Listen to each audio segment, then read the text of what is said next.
ईश्वर को छोड़। यहाँ देखो, रुक जाओ। कुछ नहीं।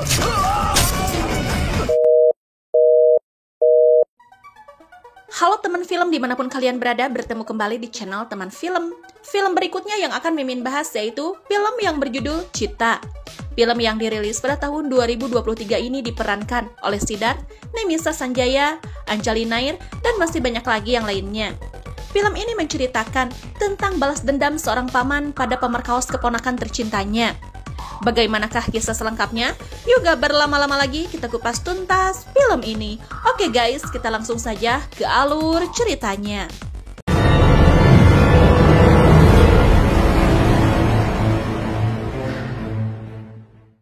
Cerita diawali dengan seorang wanita bernama Sakti yang baru saja sampai di terminal bus dari perjalanannya.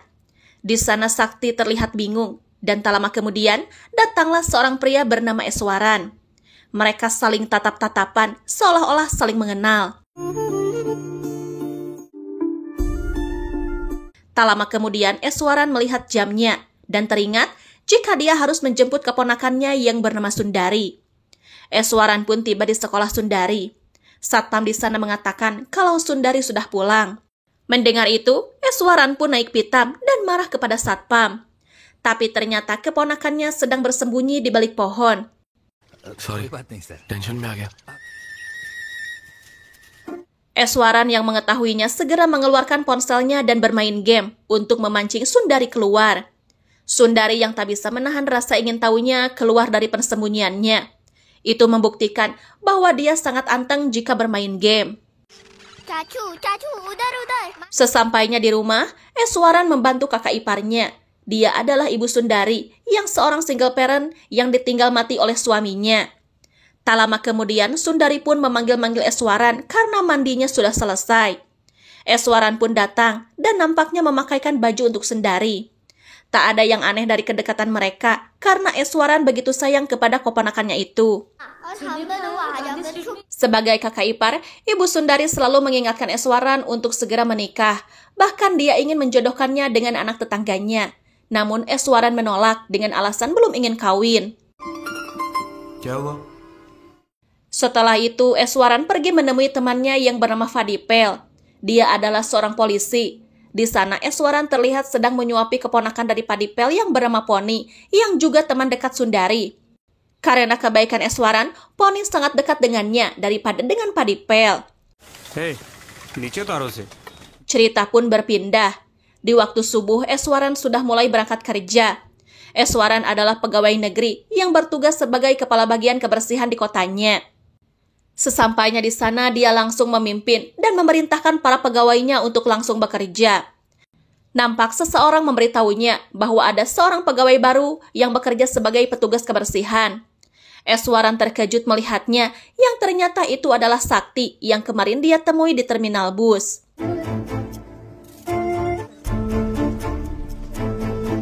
Di waktu pagi, Eswaran mengajak Fadipel menemui pegawai baru itu. Sesampainya di sana, terlihat Sakti sedang mencuci muka. Ternyata mereka sudah saling mengenal. Eswaran, Fadipel, dan Sakti sudah berteman sejak mereka sekolah SMA. Mereka saling menyapa dan menanyakan kabar satu sama lain. Sakti menanyakan apa Fadipel sudah berkeluarga. Fadipel mengatakan belum, dan Eswaran pun juga belum. Fadipel pamit kepada Sakti. Namun sebelum pergi, Fadipel menyuruh Eswaran untuk meminta maaf atas kesalahannya di masa lalu. Eswaran pun memanggil Sakti.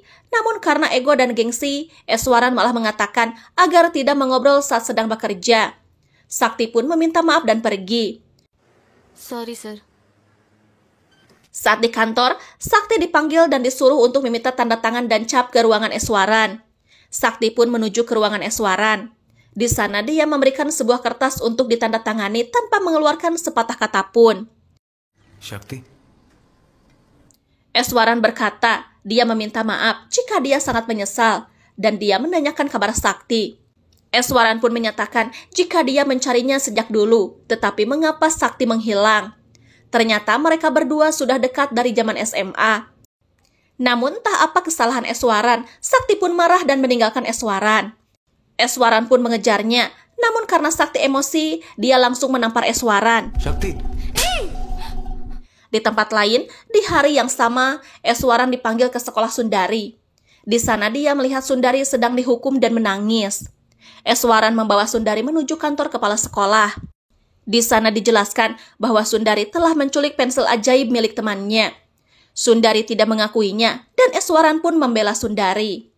Saat menuruni tangga, Sundari mengatakan kepada Eswaran bahwa dia memang mengambil pensil milik temannya. Eswaran pun mengatakan jika apapun keadaannya, jangan pernah mengambil barang milik orang lain. Namun Sundari menyatakan bahwa dia mengambil pensil itu untuk imbalan pada temannya yang lain karena sudah mau berteman dengannya.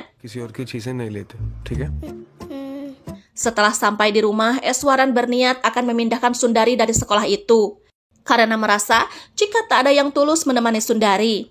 Ibu Sundari yang mendengar masalah itu kesal, dan saat Sundari menghampirinya, dia tanpa ampun menyiksanya.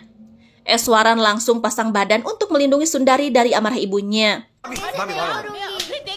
Keesokan harinya, di tempat kerja, Sakti nampak sedang membersihkan kipas. Eswaran yang datang langsung menyalakan listrik. Namun Sakti mengatakan bahwa listrik di sana sedang aliran. Sakti pun memanggil Eswaran untuk membantunya turun dari sana. Sorry. Eswaran pun berkata bahwa alasan dulu dia tidak menemui Sakti karena kakaknya meninggal saat sedang bekerja. Setelah kejadian itu, Eswaran mencoba mencari Sakti, namun tak pernah menemukannya. Sakti yang mendengarnya bergegas pergi. Eswaran mencoba memanggil Sakti sambil bersembunyi di tembok, jaga-jaga kalau dia ditampiling lagi oleh Sakti. Di sana mereka nampaknya sudah saling memaafkan, namun listrik yang tadi aliran kini hurung dan benda di atas kipas ngaceleng ke wajah Eswaran yang membuatnya kesakitan. Hari-hari pun berlalu, Eswaran dan Sakti terlihat semakin lengket dan sepertinya cinta di antara mereka kembali tumbuh.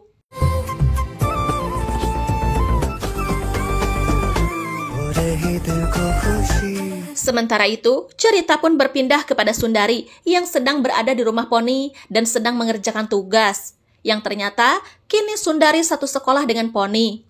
Dalam obrolan mereka diketahui jika Poni sangat penasaran ingin melihat rusa dari dekat. Poni mengajak Sundari melihatnya langsung, namun Poni takut kalau pamannya marah mendengar hal ini. Poni pun berencana mengajaknya ke sebuah kuil bernama Ayanar untuk melihat rusa, dan mereka pun sepakat. Keesokan harinya, seperti biasa Sundari diantarkan oleh pamannya. Poni yang mempunyai rencana mengatakan kepada Eswaran kalau mereka akan pulang telat karena ada pelajaran tambahan. Singkat cerita, jam pulang sekolah pun tiba. Mereka mulai melancarkan rencananya. Namun saat keluar gerbang, Sundari melihat kalau Eswaran berada di sekolahnya, yang ternyata sedang memperbaiki lampu jalan. Mereka mulai mengendap-ngendap dan menaiki bajai. Namun saat bajai akan melaju, Sundari yang takut Eswaran marah, memilih turun dan menghampirinya. Namun Poni memilih melanjutkannya sendiri. Keesokan harinya di sekolah, Poni terlihat murung. Sundari mencoba meminta maaf. Mungkin saja Poni marah karena kejadian kemarin. Namun Poni tak merespon. Dia malah terlihat mual dan pergi ke toilet yang disusul oleh Sundari. Di sana Sundari mencoba meminta maaf lagi kepada Poni, namun Poni tetap tidak menghiraukan Sundari. Saat jam sekolah selesai, Poni bergegas meninggalkan kelas dan menjauhi Sundari. Namun Sundari melihat bekas tempat duduk Poni yang begitu basah. Di luar, Sundari memberitahu pamannya kalau Poni tidak berbicara kepada Sundari. पोन्नी मेरे से बात नहीं कर रही है. Eswaran menghampiri Poni dan memastikan bahwa Poni baik-baik saja. Namun Poni terlihat takut kepada Eswaran. Eswaran pun berniat mengantarkan Poni ke rumahnya dan menyuruh Sundari menunggu di sekolah. Saat sampai di gang rumahnya, Poni pun turun tanpa sepatah kata pun. Eswaran yang melihatnya memastikan keadaan Poni, namun Poni enggan disentuh dan malah menangis dan lari menuju rumahnya. Eswaran pun terheran-heran akan sikap Poni. Ketika di rumah, Eswaran yang sedang mandi mendapatkan telepon dari Padipel. Dia mengatakan kalau Poni tidak sadarkan diri. Eswaran pun panik dan bergegas datang ke sana. Di pagi hari, Sundari beserta ibunya dijemput dan dibawa ke rumah Poni. Sesampainya di sana, mereka melihat ayah Poni sedang menangis. Ayah Poni mengatakan bahwa Poni telah dilecehkan oleh Eswaran. Mendengar itu, tentu saja kakak iparnya tak percaya. Namun mereka memperlihatkan rekaman CCTV saat Eswaran mengantarkan Poni. Eswaran disangka telah melecehkan Poni. Tuduhan itu diperkuat dengan kesaksian Sundari. Sundari mengatakan kalau pamannya mengantarkan Poni dan menyuruh Sundari menunggunya di sekolah. Situasi pun semakin kacau sampai akhirnya polisi setempat datang dan membawa Eswaran ke kantor polisi.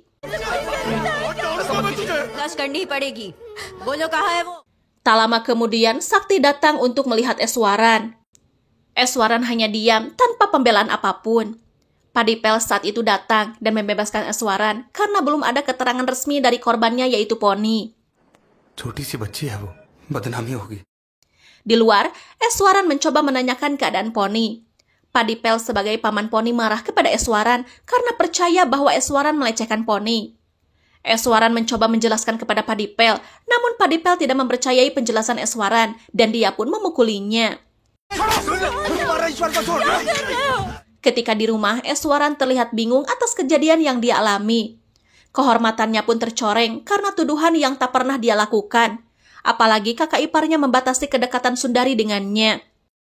Dia pun datang ke tempat makan milik temannya yaitu Sures.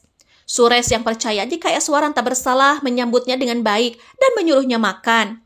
Saat itu, Sakti datang dan Eswaran pun tertunduk di pangkuan Sakti. Sakti percaya jika Eswaran tidak melakukannya.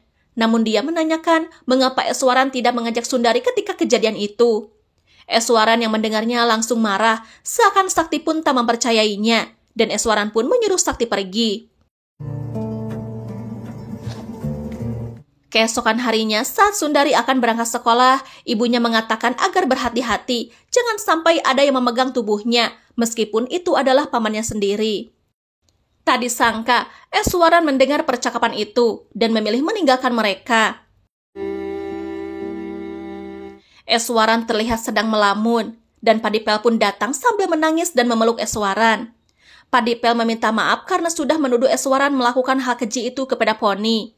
Ternyata, Poni sudah sadar dan sudah memberikan keterangan kalau bukan Eswaran yang melakukannya. Padipel mempunyai ide, dia mengajak Eswaran menemui Sundari untuk menanyakan kejadian saat Poni berangkat untuk melihat rusa. सुंदरी को एक बार पूछकर देखें क्या? Di tempat lain, Sundari sedang berjalan. Dia terlihat menangis mencari-cari Eswaran. Tiba-tiba seorang pedagang ayam warna-warni menaburkan ayam-ayamnya dan meminta Sundari mengumpulkannya. Sundari pun membantunya.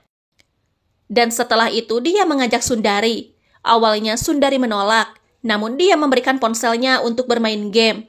Otomatis Sundari langsung terlena ketika memainkan game, yang kemudian Sundari dibawa oleh pedagang ayam itu. चलो.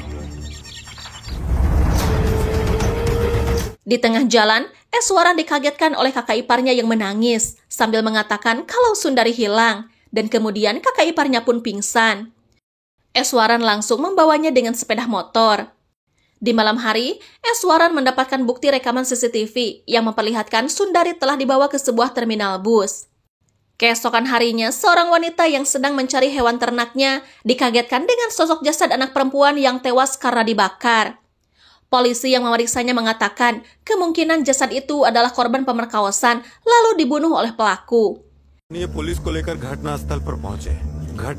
Jasadnya pun dibawa ke rumah sakit untuk diautopsi. Eswaran dan kakaknya pun ada di sana dan ingin memastikan jasad itu Sundari atau bukan. Setelah masuk dan melihatnya, Eswaran mengatakan kalau itu bukan Sundari. Dia menyatakan kalau tinggi badannya tidak sama dengan Sundari. यहाँ तक आती है रे मामू वो लड़की, अपनी छोटी मेरी. Eswaran pun pergi dan menemui sejumlah saksi yang melihat keberadaan Sundari. Dia menanyai sejumlah orang, siapa tahu mereka melihat Sundari. Saat sedang mencari, datanglah seorang inspektur dan menghampiri Padipel agar menghentikan pencarian dan meminta agar Eswaran ikhlas bahwa jenazah yang dia lihat itu adalah Sundari. Padipel pun menyampaikan informasi itu kepada Eswaran, namun Eswaran menolak dan meneruskan pencariannya.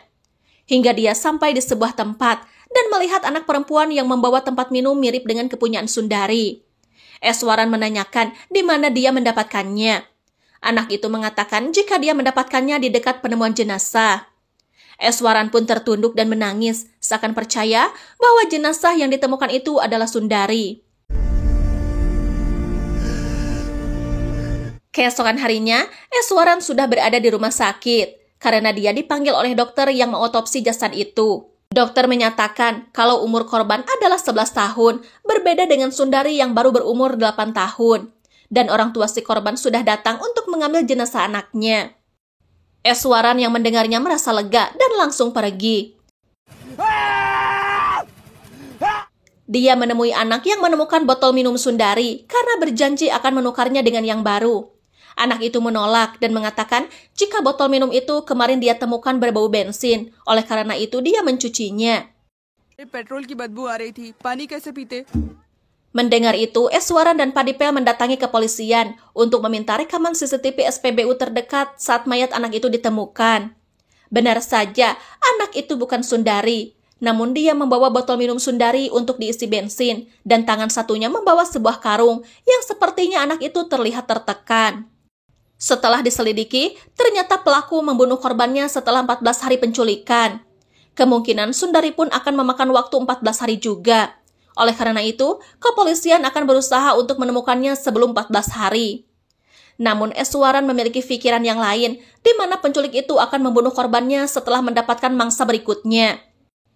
Kepolisian meminta Eswaran untuk memberikan beberapa keterangan termasuk hal-hal yang disukai oleh Sundari. Salah satunya makanan yang disukainya adalah bakpao dan juga peralatan sekolah yang unik-unik termasuk pensil ajaib. Setelah mendapatkan informasi, polisi pun mulai bergerak mencari jejak penculik itu. Sampai di mana mereka tiba di sebuah pabrik bakpao. Awalnya aki-aki penjual bakpao tak pernah melihatnya. Namun salah satu penjual lain mengatakan bahwa dia pernah melihat penculik itu yang membeli dagangannya. Malam harinya, Eswaran dan polisi menyiapkan jebakan, berharap si penculik keluar untuk membeli bakpao. Namun hasilnya nihil. Keesokan harinya, Eswaran dan Padipel berada di sebuah kedai kopi untuk mencari keberadaan penculik itu. Eswaran pun pergi, namun tak disangka penculik itu datang untuk membeli beberapa makanan untuk Sundari. बस इतना ही। Setelah berbelanja, dia menghampiri Sundari di tempat persembunyiannya. Sundari terlihat sangat ketakutan dan tak berhenti menangis. Sundari disekap dan ditakut-takuti oleh ular di dalam karung. Hal itu dilakukan agar Sundari mematuhi perkataannya. लाओ साबुन लगा दो अगर मेरी बात मान। Di malam hari, percobaan menjebak pun kembali dilakukan. Kali ini terlihat si penculik itu menghentikan penjual bakpao yang aki-aki. Aki-aki itu mengatakan kalau rasa ikannya habis. Padahal itu dia lakukan untuk mengulur waktu dan dia mencoba menelepon rekannya karena dia tahu jika itu penculik yang dicari. Dia menghubungi penjual bakpao yang satunya, namun tak dijawab. Si penculik pun sadar dan berusaha melarikan diri. Si aki-aki mencoba menahannya dan memanggil-manggil polisi. Sayangnya, si aki-aki kalah tenaga dan si penculik berhasil kabur.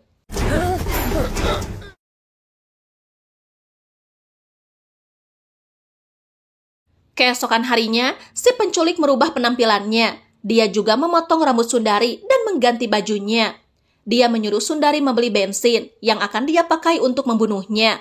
Terlihat, keadaan Sundari semakin mengkhawatirkan. Sundari ditakut-takuti dengan ular agar tidak menceritakan kepada siapapun saat membeli bensin. Sundari mulai berjalan, namun hampir saja dia tertabrak karena tidak memakai kacamatanya. Si penculik itu langsung menghampirinya dan mengakui bahwa dia adalah anaknya. Kemudian dia membawa Sundari pergi. Terlihat dia menaiki bajai bersama penumpang lain.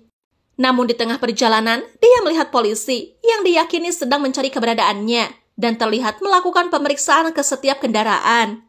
Menyadari dirinya dalam bahaya, dia berpura-pura menerima telepon kalau saudaranya mengalami kecelakaan.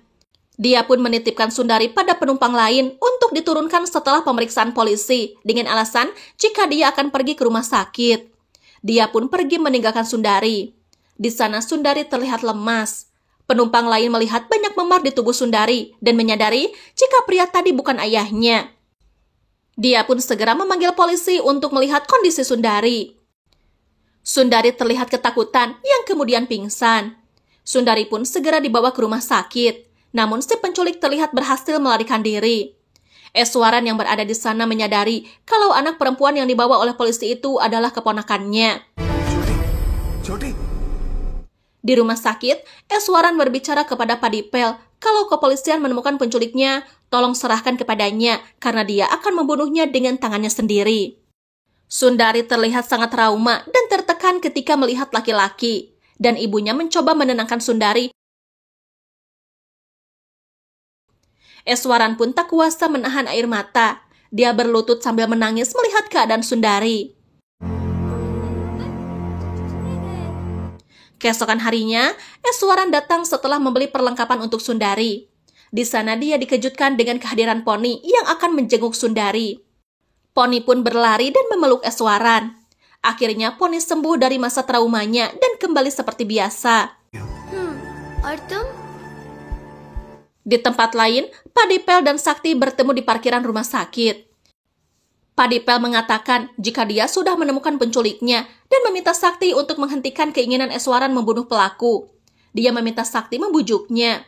Sementara itu, Eswaran terlihat sedang menyiapkan pisau yang dibaluri oleh beling untuk melancarkan aksinya. Sakti datang untuk membujuk Eswaran agar menghentikan niatnya. Namun Eswaran menolak dan akan terus melanjutkan rencananya. Dia mengatakan jika Sakti tidak pernah merasakan apa yang dirasakan oleh keponakannya. Singkat cerita, sampailah hari di mana persidangan tiba. Poni didatangkan sebagai korban untuk memberi keterangannya. Eswaran yang sedari pagi menunggu persidangan ini pun pergi. Dan Sakti mencoba menghentikannya, namun lagi-lagi usaha Sakti gagal. ये कैसी बात कर रहा है? Sakti mencoba mencari keberadaan Eswaran dan kemudian menghubungi Sures. Sakti meminta Sures untuk mencari Eswaran karena dia akan membunuh terduga pelaku. Sures mengatakan bahwa Eswaran pasti sudah ada di dalam bus yang akan mengangkut pelaku. Namun ternyata pelaku yang dihadirkan di persidangan bukan orang yang menculik Sundari, melainkan orang yang melecehkan Poni. Di sini kita tahu jika pelaku pelecehan Poni dan Sundari berbeda karena Poni dilecehkan oleh supir bajai yang membawanya ke kuil Ayanar. Sakti pun menghampiri Padipel dan mengatakan jika Eswaran berada di sebuah bus yang membawa terdakwa. Padipel pun langsung menelepon polisi yang menjaga terdakwa dan memberitahu ciri-ciri Eswaran yang berbaju kotak-kotak merah. Polisi itu pun menduga salah satu penumpang yang turun adalah Eswaran. Sures pun mencari keberadaan Eswaran. Dia menaiki bus untuk mencarinya. Sures menemukan Eswaran yang sudah bersiap untuk menjalankan aksinya. Sures pun membawa Eswaran turun. Sures mengatakan bahwa terdakwa itu bukanlah penculik Sundari. Kasus ini berbeda. Dia adalah terdakwa yang mencabuli Poni. Eswaran yang mendengarnya kembali menaiki bus itu. Dia memberikan beberapa tusukan kepada terdakwa karena menurutnya pelaku seperti ini tak boleh dibiarkan hidup. Setelah melakukan aksinya, Eswaran bertemu dengan Padipel dan Sakti. Padipel menjelaskan jika perbuatan Eswaran telah merugikan kepolisian yang membawa terdakwa dan mereka terancam akan dipecat karena lalai menjaga terdakwa. Beruntung, belum ada yang tahu bahwa pelakunya adalah Eswaran. Padipel pun pergi untuk menjawab telepon dari atasannya. Saat itu, kakak iparnya menyatakan bahwa dialah yang salah. Jika saja Sundari tak terlahir, maka tak akan ada kejadian seperti ini di keluarganya. Eswaran menyatakan bahwa kakaknya tak boleh bersedih. Dia berjanji akan selalu bersama dengannya dan Sundari. Di sana Sakti membentak Eswaran, karena dulu Eswaran pernah berjanji akan selalu bersamanya, namun kebuktiannya nihil. Saat dia membutuhkannya, Eswaran tidak pernah ada.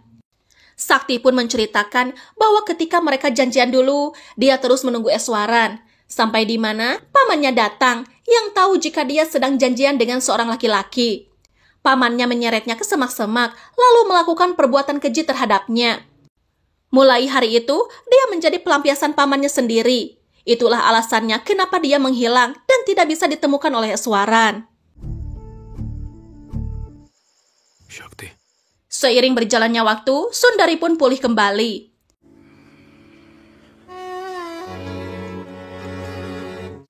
Dan 1 tahun kemudian, polisi menemukan mayat yang hangus terbakar dan memastikan bahwa itu adalah penculik yang dulu menculik dan melecehkan Sundari. Dan film pun berakhir. Oke teman film, itulah kisah dari film Cita. Jangan lupa like, komen, dan subscribe bagi yang belum ya. Bye-bye.